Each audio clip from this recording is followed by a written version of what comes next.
വടക്കനാര്യാട് കണക്കൂർ ധന്വന്തരി ക്ഷേത്രത്തിൽ നടക്കുന്ന ധന്വന്തരി മഹായാഗത്തിന്റെ ഭാഗമായി പച്ചക്കറി തൈകളുടെയും പൂക്കൃഷി തൈകളുടെയും വിതരണം നടത്തി.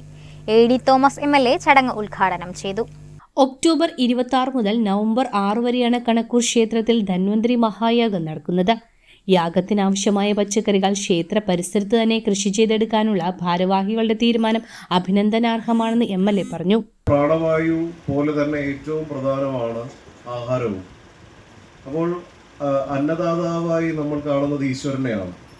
അപ്പോൾ ആ അന്നം നമുക്ക് വേണ്ടി മണ്ണിൽ വിളയിച്ച് നൽകുന്നത് കർഷകരാണ്. അപ്പോൾ ദൈവികമായ ഒരു ജോലി ചെയ്യുന്നവരാണ് കർഷകർ. ആ കർഷകരെ കൂടി നമ്മൾ ആദരവോടെ ഓർക്കുന്ന ഒരു ദിനമാണെന്ന് നമ്മുടെയൊക്കെ ഒരു ചെറിയ പ്രശ്നം. നമ്മൾ ആ ദിവസങ്ങളിൽ മാത്രമേ ഇത് ഓർക്കാറുള്ളൂ എന്നുള്ളതാണ് നമ്മുടെയൊക്കെ ഒരു പോരായ്മ. വലിയ വിജയം കൈവരിച്ച ആളാണ് സുജിത്ത്. സുജിത്തിനെ പോലെയുള്ള ചെറുപ്പക്കാർ ഇനിയും നമ്മുടെ നാട്ടിൽ അനിവാര്യരാണ് എന്നുള്ള ഒരു ബോധ്യം കൂടി ഈ ദിവസം നമുക്ക് എല്ലാവർക്കും ഉണ്ടാവണം. അതിന് വേണ്ട പ്രോത്സാഹനങ്ങൾ നമുക്ക് നൽകണം. ഇപ്പോൾ നമുക്ക് ഒക്ടോബർ 26 മുതൽ നവംബർ 6 വരെ നടക്കുന്ന ധന്വന്തരി യാഗം 10 ദിവസം നീണ്ടു നിൽക്കുന്ന യാഗമാണ്. അപ്പോൾ ഈ യാഗത്തിൽ നമ്മൾ പച്ചക്കറികളും അതുപോലെ തന്നെ പൂക്കളും ഒക്കെ കൃഷി ചെയ്ത് തന്നെ കണ്ടെത്താൻ തീരുമാനമെടുത്തതിനാൽ ധന്വന്തരി മഹായാഗത്തിന്റെ പിന്നണിയിൽ നിൽക്കുന്ന എല്ലാവരെയും പ്രത്യേകമായി അഭിനന്ദിക്കുകയാണ്. കഞ്ഞിക്കുഴിയിലെ മാതൃകാ കാർഷിക രീതികൾ യുവാക്കൾ പിന്തുടരണമെന്നും അദ്ദേഹം കൂട്ടിച്ചേർത്തു. ആയുർവേദത്തിന്റെ ദേവനായ ധന്വന്തരി മൂർത്തിയുടെ ക്ഷേത്രത്തിലെ യാഗം കേരളത്തിന് ആത്മീയ ഉണർവ് സമ്മാനിക്കുമെന്ന് അധ്യക്ഷൻ ഹരികുമാർ താമത്ത് പറഞ്ഞു.